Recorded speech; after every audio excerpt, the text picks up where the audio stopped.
Não entrou ninguém.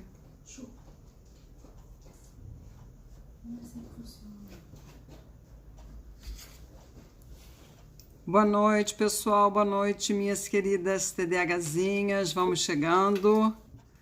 Hoje me atrasei só 2 minutinhos, mas estou aqui firme e forte para vocês. Boa noite. Oi, Juju. Como é que vocês estão? Quero saber o que vocês acharam do tema de hoje. É um tema muito importante para todas vocês que estão aqui.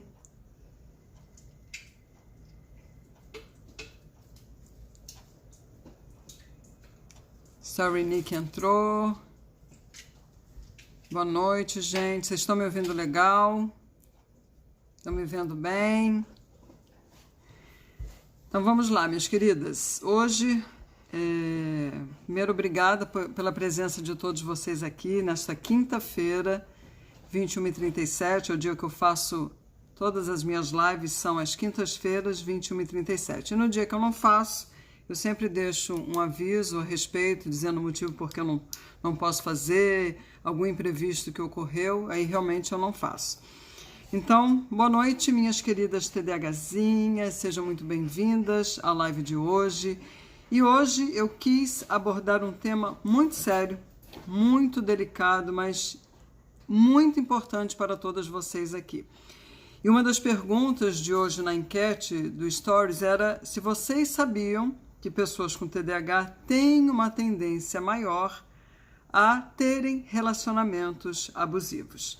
E dentro da minha experiência com as minhas clientes, né, principalmente agora da mentoria individual, né, porque é o grosso mesmo com as quais eu convivo mais, só agora que eu estou com a mentoria em grupo, eu digo que praticamente todas que eu atendi já estiveram num relacionamento assim ou ainda estão. Então, isso é triste, né? Na verdade, eu realmente, quando me deparo com essas situações, né, que eu ouço os relatos, eu tenho a questão dos relatos das minhas clientes, mas também através do direct, né, de pessoas que falam dos seus relacionamentos, da dificuldade que encontram. Então, isso realmente é muito comum, realmente eu ver que é uma coisa comum no universo do TDAH, principalmente das mulheres com TDAH. Não que os homens não possam também passar por essas situações, nós não vamos excluí-los, mas a gente sabe que quando a gente fala do abuso, né, da violência psicológica, as mulheres realmente, o percentual é muito maior. Então, assim, como o meu papel aqui é trazer a informação e a educação sobre qualquer aspecto na área de uma pessoa com TDAH, eu quis levantar também esse alerta a todas vocês, trazendo esse assunto que é muito importante. Então, deixa eu começar aqui com uma história para que vocês vejam se é familiar ou não, ok?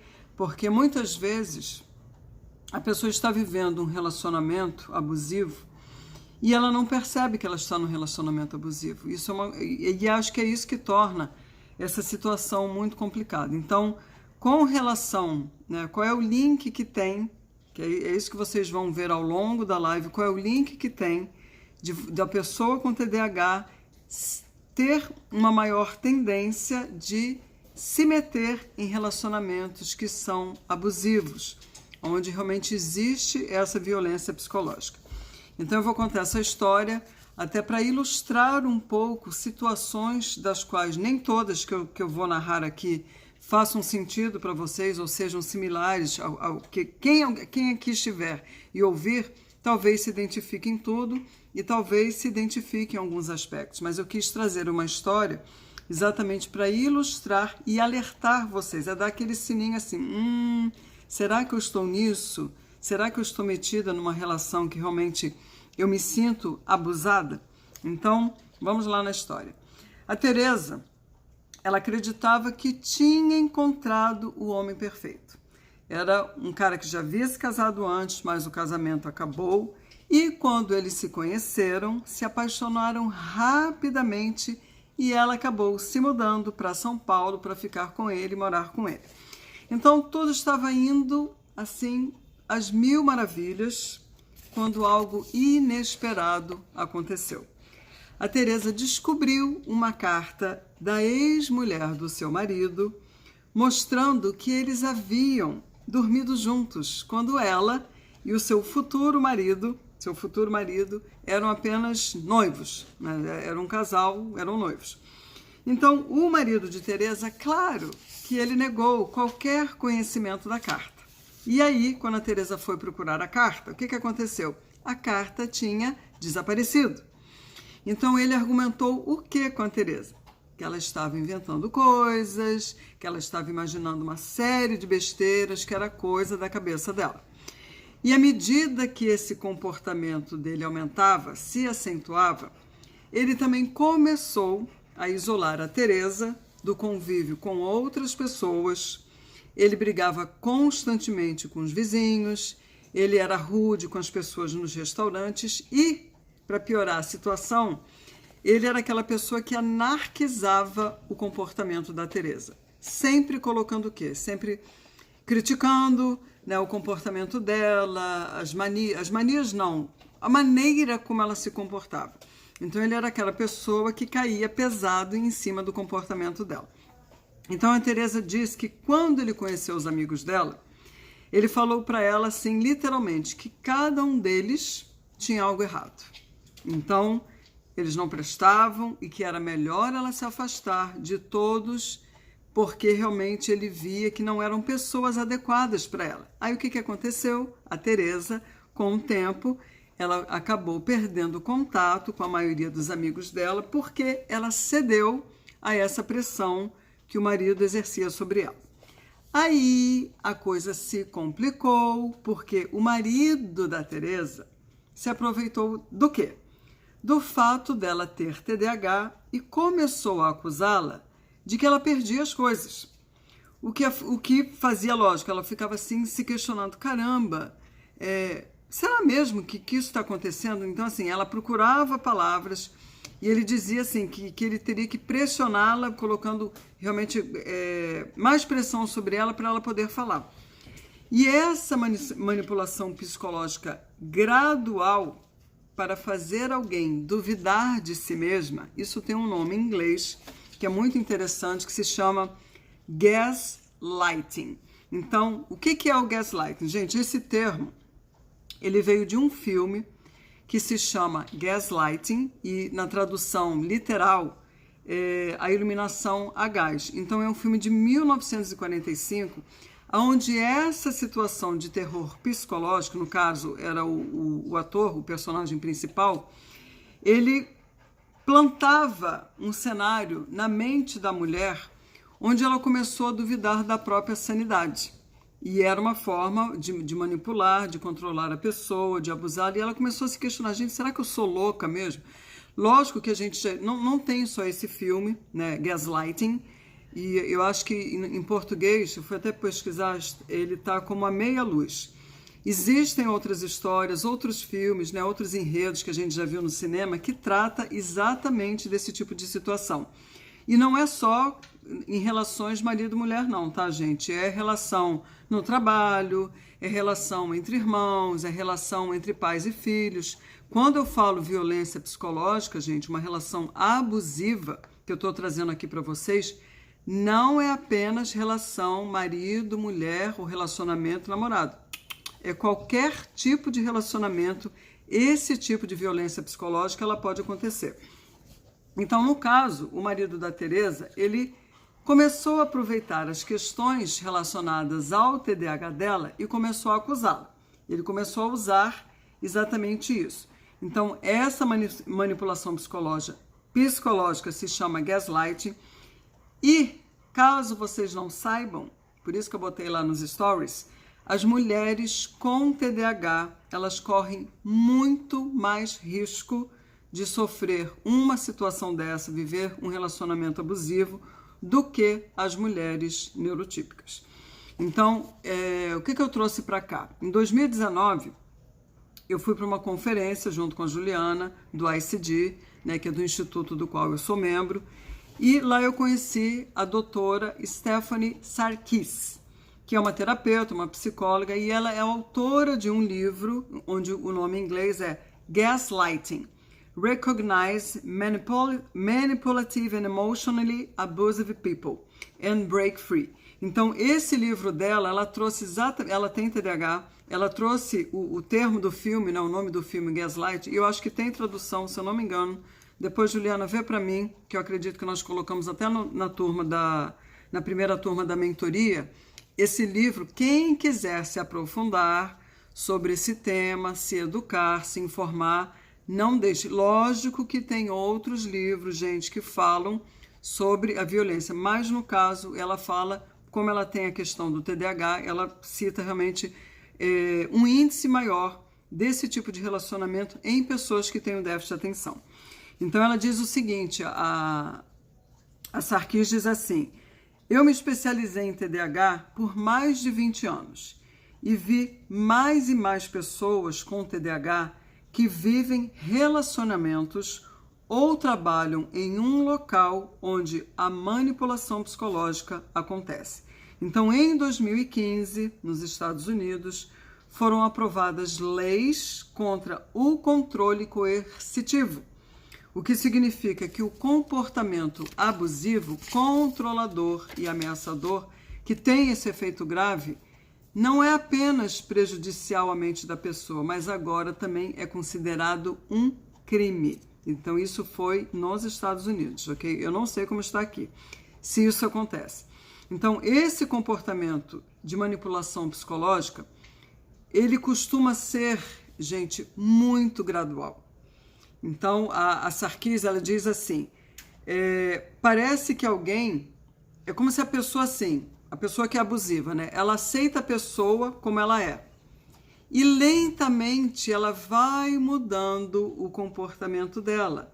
Então, eu acho assim, a manipulação psicológica, eu não vou nem adentrar nessas questões da psicologia, mas como eu sou uma fã de carteirinha sobre assuntos sobre os psicopatas, os sociopatas, né? Todas essas questões mentais em que você vê realmente esses comportamentos esquisitos, eu sou muito fã dessas coisas, gente.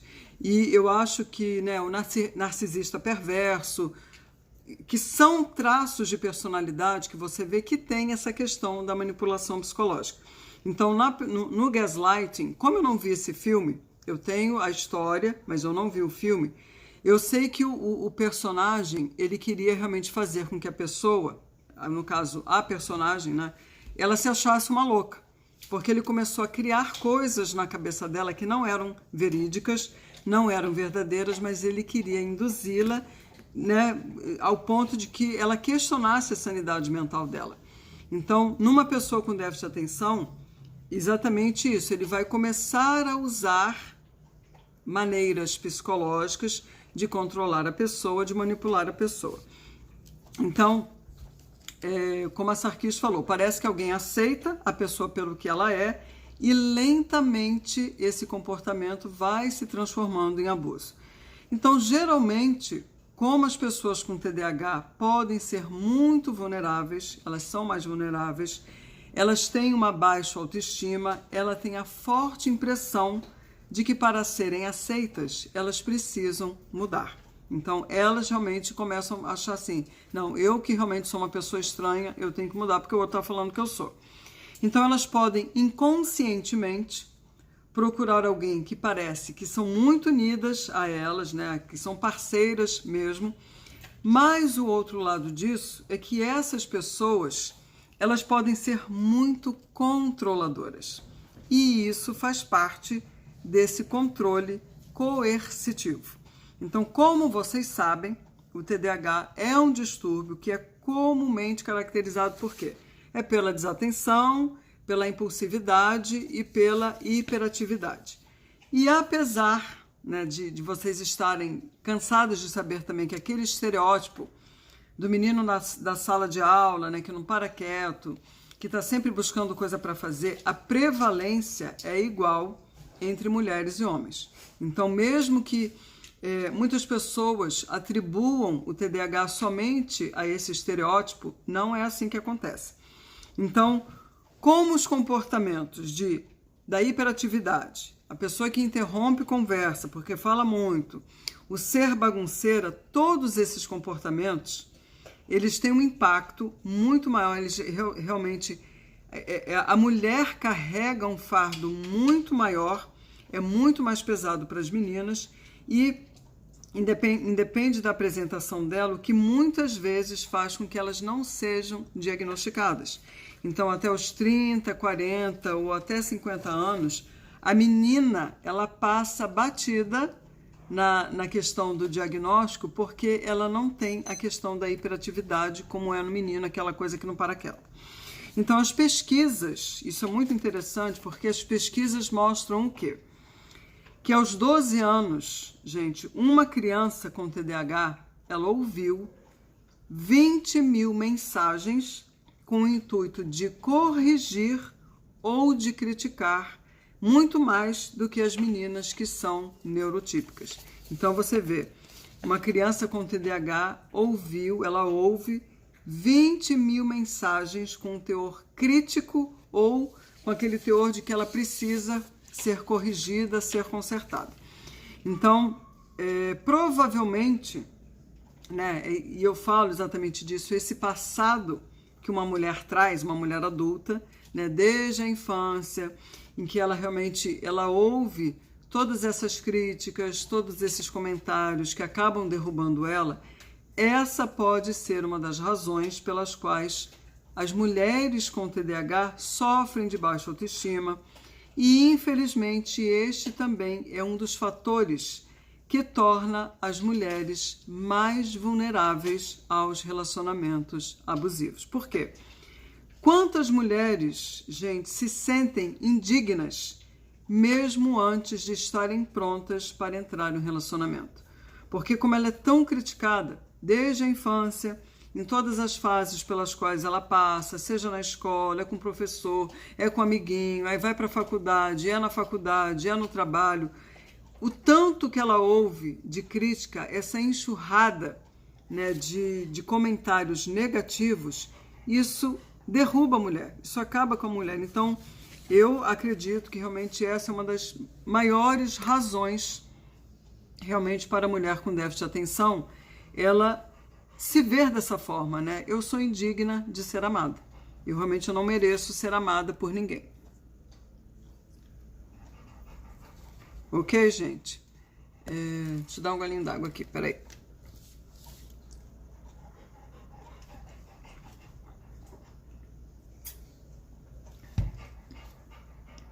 A Luísa diz aqui, hoje em dia eu me critico.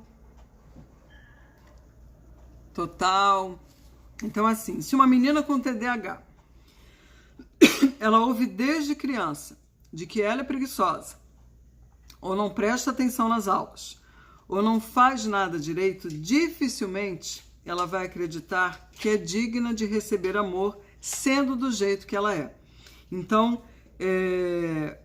a frase que ela recebe, a mensagem, a crença realmente que ela absorve e fica cristalizada dentro dela é o quê? Eu não sou digna de ser amada, eu não sou digna de realmente receber amor.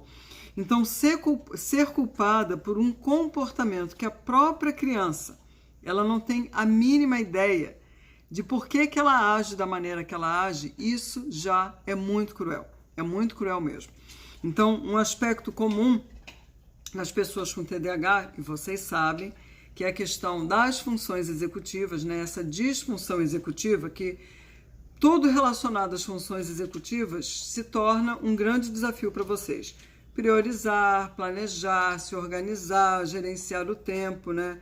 e também as questões da memória, porque todos os sintomas, eles não é que o sintoma em si seja um problema, mas ele gera problemas em função das dificuldades que vocês enfrentam na questão das funções executivas.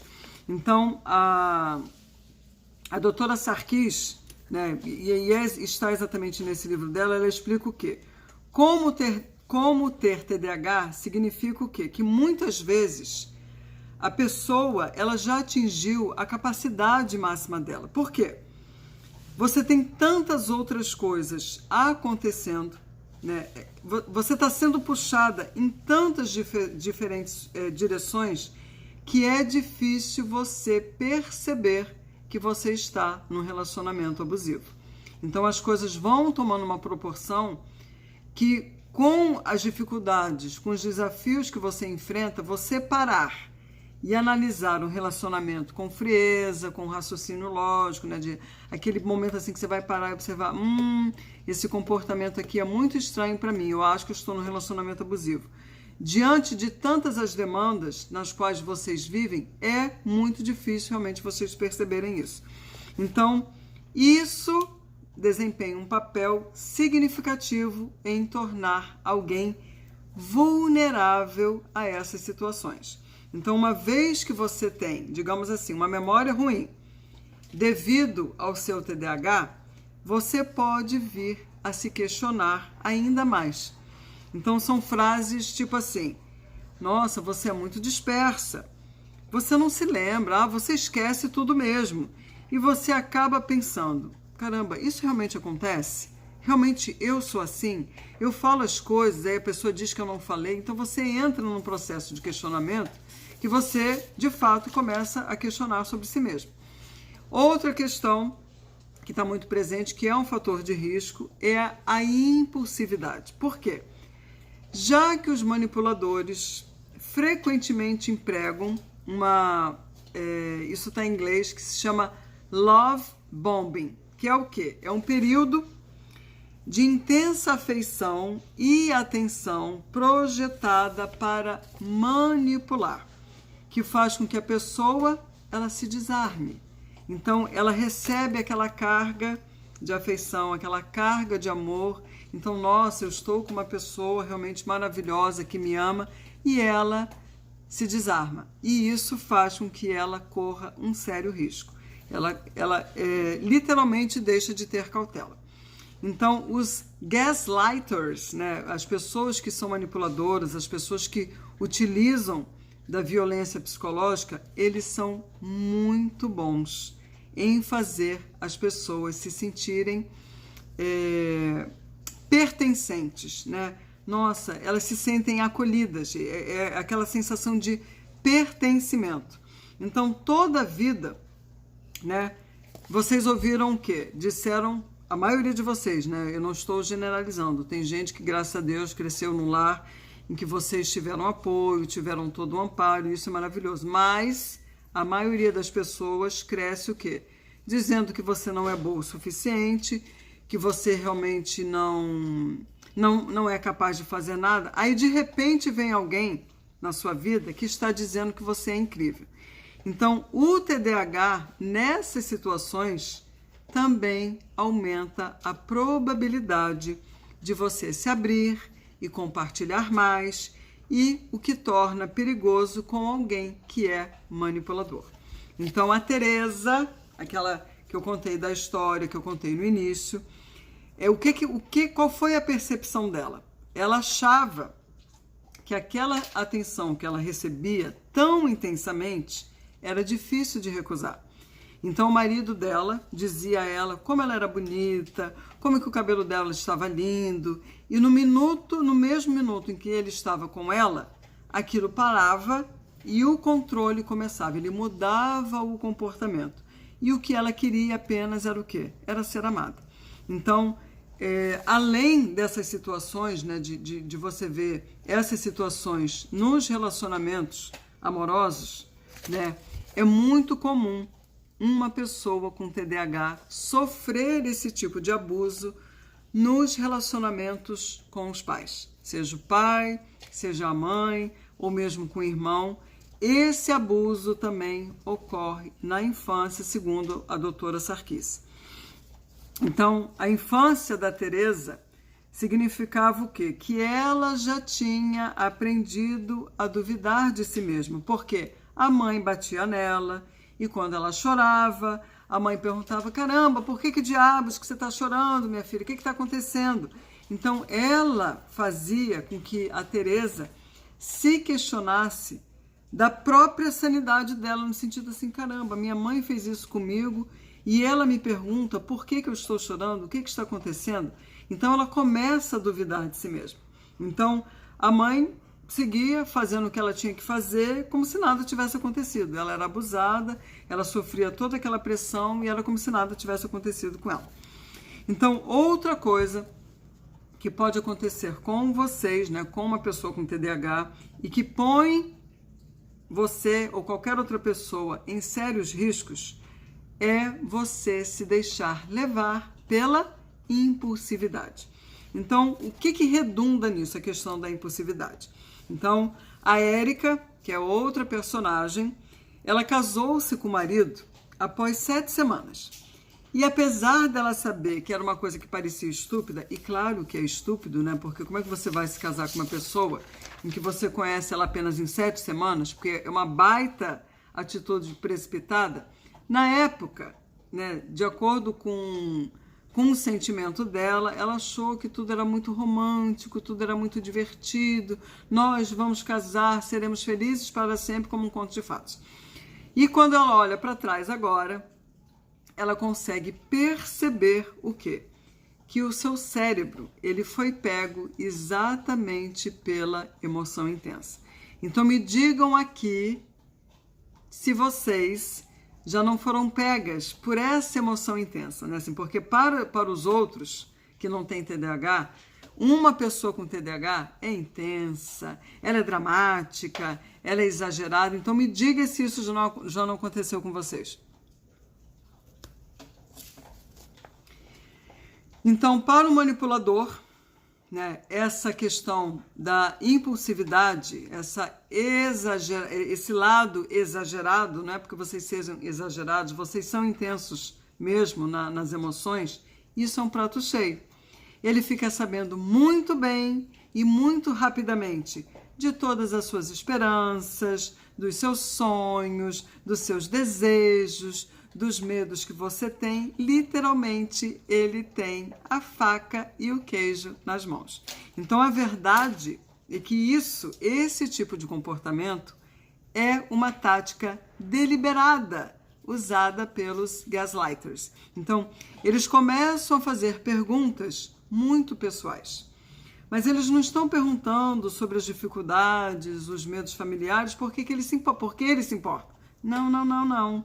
Eles simplesmente fazem isso, agem dessa maneira para coletar informações. Então, a partir do momento que vocês se abrem, que vocês são um livro aberto, vocês se tornam um livro aberto, eles sabem muito bem aonde eles vão manipular cada uma de vocês.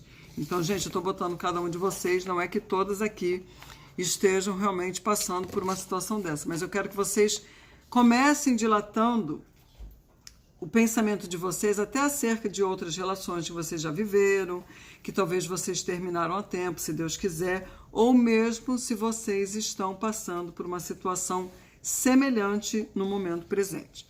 Então, outro aspecto, que também lembra que eu estou trazendo a questão, gente, o TDAH versus relacionamentos abusivos. Por que é muito mais comum as mulheres com TDAH se meterem nessas enrascadas, vivendo relacionamentos abusivos, com pessoas manipuladoras, com pessoas que realmente exercem um controle sobre vocês, e vocês acabam deixando de ser as pessoas que vocês são, na essência. Então, outro aspecto que é importante para trazer à tona para vocês, que tem a ver com o TDAH, é a questão da regulação emocional. Então, a questão da regulação emocional, uma pessoa, ela pode usar para manipular. Como? Como é muito fácil levar uma pessoa com TDAH, e eu não estou generalizando, a um estado histérico, digamos, em que realmente ela perde o controle, ela se irrita facilmente, ela fica com raiva, né? Aí vem o lado da impulsividade. É fácil que o manipulador convença o quê? De que você é uma pessoa irracional, de que você é uma pessoa desequilibrada, de que você precisa se tratar, que você precisa realmente se cuidar, porque você que é estranha. Você que realmente tem problemas. Luísa, a questão da regulação emocional é exatamente o desenvolvimento dos freios. Então, isso é uma função executiva. Então, a maioria das pessoas que tem TDAH tem a dificuldade em ter essa questão da regulação emocional. Não é só você. Então, a Vanille diz assim: todos os relacionamentos foram abusivos. Me deixaram mágoa, rancor, ansiedade e depressão. Poxa, Vanille, obrigada por você compartilhar, né, e até corroborar com a live de hoje, falando o quanto realmente isso é verdadeiro, né, das pessoas estarem em relacionamentos assim e o que isso causa. Então, é muito complicado mesmo. Então, a Lena também, eu ouço isso sempre. Pois é. Então, isso é muito importante que vocês comecem a deixar na mente de vocês um sinalzinho de alerta com relação a isso. Lembrando que não é só uma questão de relacionamento entre homem e mulher, é qualquer tipo de relacionamento. Vocês podem sofrer nas mãos de alguém que é manipulador.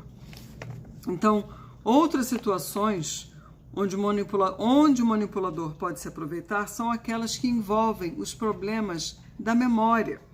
Então, se você não tem uma memória boa, isso aumenta a sua falta de confiança. Se a sua memória é muito ruim, então quando você está em dúvida e precisa lembrar, né, de exemplos específicos de algo, você vai precisar de 1, de 2 minutos, de 5 minutos, de um tempo maior para pensar sobre isso, para você poder resgatar na memória. Então, alguém abusivo vai usar isso contra você. Então, se alguém se alguém de quem você gosta diz que você está mentindo, não, você não falou isso para mim. Aí você tenta a todo custo buscar na tua memória, caramba, será que eu falei isso para a pessoa? Ele está falando que eu não disse isso. Aí você fica assim. Aí você teme mesmo de que o seu cérebro ele possa estar te deixando na mão, porque afinal isso já aconteceu antes com você. Então, uma pessoa manipuladora, ela vai usar essa questão exatamente para manipular você. Ela vai torcer a história. Ah, Cláudia. Oi, Claudinha. E como a gente pode identificar e se proteger desse tipo de gente, de manipuladores? Já vou falar, Cláudia, mas já adianto aqui. É a questão da informação, Cláudia. Então, é buscar se informar, é buscar se educar. E eu vou ver depois no final esse livro que eu falei aqui em inglês, porque eu tenho ele em inglês. Eu acho que, se não me engano, ele tem a tradução em português, sim. Aí eu vou botar para vocês também. Então, muitas vezes, como você já passou por essa situação no passado, você vai embarcando. Eu vejo assim, gente, a pessoa manipuladora, a pessoa que é abusiva, ela tem um lado sedutor, ela tem um lado carismático. Aí eu volto para o tal do love bombing, que ao mesmo tempo que ela dá amor, ela dá um tapa na sua cara. Ao mesmo tempo que ela te dá afeto, ela tira esse afeto. E você fica exatamente nessa gangorra. Então, você vai caindo na teia que esse manipulador vai tecendo para você. E você vai acreditando no que esta pessoa diz para você. Você começa realmente a duvidar de si mesmo. Então, uma característica marcante da violência psicológica é a pessoa abusada sentir-se incapaz de funcionar fora desse relacionamento. Então, pode ser que você pense assim, que ao romper com a pessoa, né, com o abusador, você jamais irá retomar a sua vida, você não vai ser feliz, você não vai conseguir realmente arrumar outro parceiro. Isso é muito comum também de acontecer. Por quê? Muitas vezes isso ocorre porque a pessoa acaba se tornando codependente e passa a questionar a própria sanidade. Então, por essa razão que fica difícil, sim, enxergar que era abuso e que ela estava sendo manipulada. Então, assim, eu que sou uma pessoa que assisto trilhões de filmes, gente, sobre psicopatia, sobre narcisismo, essas questões todas que eu estou falando agora para vocês, a gente vê demais nos filmes. A pessoa está, assim, literalmente vivendo uma situação em que ela está sendo manipulada, o outro realmente está controlando ela, né? Ela está cada vez mais nas mãos daquela pessoa, ela começa a deixar de ser quem ela é, mas ela não percebe, porque é difícil, é muito difícil mesmo. Isso. Se for o da Stephanie Sarkis, é exatamente ela, o nome do livro em português é O Fenômeno Gaslighting. Exatamente isso, Paty. Obrigada por colocar aqui. Mas tem gente que é só mau caráter, né? Olha, Luísa, eu discordo um pouco disso, tá? Uma pessoa que é mau caráter, ela também é manipuladora. Então, assim, eu acho que existem graus e graus de pessoas manipuladoras, né? Quando a gente vai ler sobre psicopatia, sociopatia, os narcisistas perversos, né? Você tem vários graus, você vai elencar várias distorções de personalidade. E uma pessoa mau caráter tem um distúrbio do mau caráter, é um distúrbio de personalidade, porque ela mente, ela engana, e é complicado, mas a gente não vai adentrar aqui, porque senão a gente vai falar mais de 2 horas a respeito dessas questões, que eu acho maravilhoso, mas é importante que a gente se depare com isso. Então, eu já tive cliente, eu tive uma cliente, gente, na organização, eu lembro isso muito bem. Eu fui organizar a casa dela e conversa vai, conversa vem, né? A gente acaba conversando, né? Porque é comunicação mesmo. E ela me relatou que ela já tinha vivido um relacionamento, ela morava só com um filho, e o ex-marido dela, depois de 1 ano de casada, ele era outro homem. Então ele começou a proibi-la sair de casa, ele não queria que ela vestisse roupas de determinado corte, não queria que ela se maquiasse, não queria que ela fizesse unha, não queria que ela fizesse nada, vivesse só para ele e não saísse de casa. E aí, quando ela teve o filho, o relacionamento chegou num ponto que, como ela começou a querer sair, fugir literalmente dele, ela não conseguiu a priori, e aí ele botou uma faca no pescoço do filho, da criança de 1 ano. E foi exatamente nesse momento que ela conseguiu dar um jeito e fugiu de casa. Então, a gente acha que essas coisas não acontecem do nosso lado, né? Que é só em filme, e não é. Isso pode ter com um vizinho, pode ter com qualquer outra pessoa, mas isso é uma coisa real, Então, a Cláudia perguntou, como é que a gente aprende a lidar com esse tipo de pessoa, né? É se informando, é sabendo exatamente quais são as características, não existe outra maneira. Então, a questão da pessoa realmente não perceber que estava numa relação onde ela está sendo abusada, onde ela está sendo manipulada, porque ela passa realmente a questionar a própria sanidade dela. Então realmente é impossível, não tem como desconsiderar que ao passar por experiências abusivas, fica muito mais difícil para qualquer pessoa confiar novamente nas pessoas. Então, ela vai ficar menos inclinada a se abrir para a vida, a construir novas amizades, né, ou a ter novos relacionamentos. E, finalizando a live, é de suma importância o quê? Que vocês todas aqui saibam sobre os perigos que estão por trás de uma violência psicológica, e se munir de informação é essencial.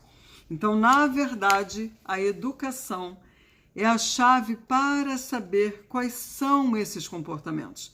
Então, respondendo a sua pergunta, Cláudia, qual é a chave libertadora? É você conhecer, é você se informar a respeito desse tipo de comportamento.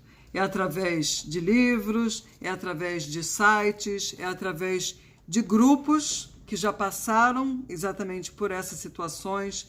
Então, eu sei que uma das formas, né, da violência psicológica é exatamente o narcisista perverso também. E existem grupos exatamente de mães que são narcisistas perversas, e isso causa um efeito devastador também na vida de uma pessoa. Então, informação é tudo, é como a Juliana colocou, não tem realmente como a gente saber, conhecer sem se informar, sem se educar. Então, muitas vezes, o abusador, ele vai querer convencer, né, por que é importante a informação, por que é importante a educação. Porque a pessoa que abusa, o manipulador, o abusador, vai querer convencer a pessoa de que ela precisa buscar ajuda, ela precisa ser consertada, porque a pessoa errada é ela, não é ele, você que é errado. Aí vem a chantagem emocional, vem aquele terror psicológico, tudo para você realmente vestir a veste de que você é a pessoa errada. Então, nesse processo todo, gente, o auto-perdão, ele vai ser fundamental na reconstrução da vida de uma pessoa assim. Por quê? Porque o abuso, ele começa muito devagar mesmo. E aí você pode se perguntar, quando talvez você já se desvencilhou da pessoa, perguntar assim, caramba, por que eu não percebi antes? Por que eu não me dei conta de que essa pessoa que estava do meu lado, ela era desta forma? E aí vem o quê? Vem a culpa. Vem a culpa por você não ter se desvencilhado, por você realmente não ter percebido. Então, o auto-perdão é fundamental na reconstrução da vida de uma pessoa assim. Então, o que fazer daqui para frente? Então, uma pessoa com TDAH, ela não pode descuidar do autocuidado. Ela tem que intensificar isso, pois isso é uma forma de amenizar os sintomas. E o tratamento, né, para o TDAH, seja por meio de medicamentos, seja através da terapia cognitiva comportamental, fazem parte do tratamento. Então, vocês sabem o quanto vocês são sensíveis e, por isso, quando você rompe uma relação, né, só de pensar em tomar a decisão de romper um relacionamento, isso tende a afetar muito mais a pessoa com TDAH. Então, você tem que lidar com as crises o tempo todo e você acaba não despendendo um tempo que é valiosíssimo para você mesmo. Então, o autocuidado exige o quê? Você dormir bem, você se alimentar bem, você se exercitar, porque ainda é o tratamento mais eficaz sem o medicamento, é o exercício, isso faz um bem danado. Então, faça terapia se for o caso, mas essa questão do autocuidado, essas coisas básicas, que é dormir bem, se alimentar, você se exercitar, isso é fundamental para a sua reconstrução. Então, além de você se cuidar mais, né? Porém, além de você se cuidar mais, é importante também o quê? Que você também aprenda a construir a sua autoestima.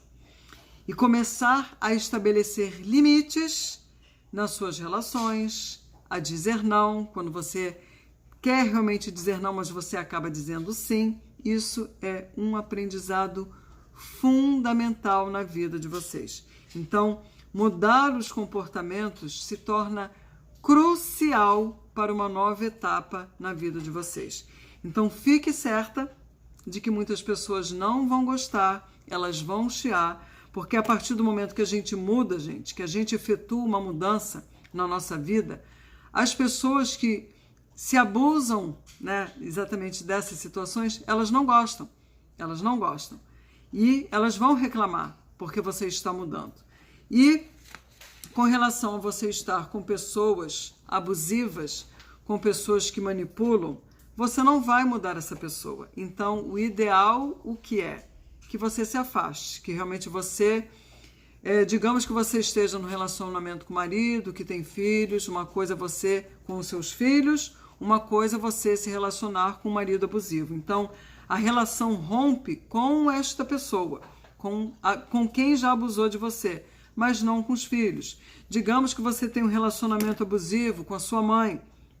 O rompimento, você não vai deixar de tratar bem a sua mãe, mas achar que você vai ter um relacionamento saudável, isso é impossível. Então, o ideal seria o quê? Que você realmente se afastasse desse tipo de pessoa, é colocar realmente o limite. Então, lembrar que o TDAH é um problema genético, você não fez nada de errado para ter TDAH, você nasceu com ele e ponto. Você não é errada, você não precisa ser consertada, você não precisa ser tratada como uma pessoa porque você faz as coisas de uma forma diferente. Então, o fundamental na vida de vocês é construir a autoestima de vocês, é vocês aprenderem, sim, a colocar limites nas relações de vocês, a vocês desenvolverem uma comunicação assertiva, colocando não, dizendo não para as pessoas quando vocês de fato querem dizer não e acabam dizendo sim. E o fundamental, vocês primeiramente amarem a si mesmos. Ok, meus amores? Então, eu espero que vocês tenham gostado dessas informações que eu trouxe, desse link que eu trouxe para vocês, né, relacionado relacionamentos abusivos versus TDAH, né? Por que que isso acontece comumente na vida de uma pessoa com TDAH? É muito maior, a probabilidade disso acontecer é muito maior na vida de uma pessoa com TDAH, pelos fatores que eu elenquei para vocês. Então, se eduquem, se informem a respeito, caso vocês tenham se identificado com as situações que eu ilustrei aqui para vocês, e se libertem. Se libertem. Isso é um processo de libertação. Tá bom, meus amores? Fiquem com Deus. Amo vocês. Até quinta-feira que vem. E qualquer dúvida, vocês podem colocar no direct, qualquer coisa que vocês precisarem. A Paty colocou o livro, a tradução do Gaslighting, em português. Eu não tenho aqui como colocar, não sei se a Juliana viu também. E não deixem de procurar, tá bom? Um beijo grande para vocês. Fiquem com Deus. Que bom, Lena, que você gostou muito. Foi a primeira live sua ao vivo que eu consegui assistir toda. Ai, muito obrigada. E a live depois vai para o YouTube, depois vocês podem assistir também. Cláudia, obrigada pela tua presença aqui. Muito querida você. E nos veremos em breve, na quinta-feira que vem. Boa noite, meus amores. Beijo, beijo. Fiquem com Deus.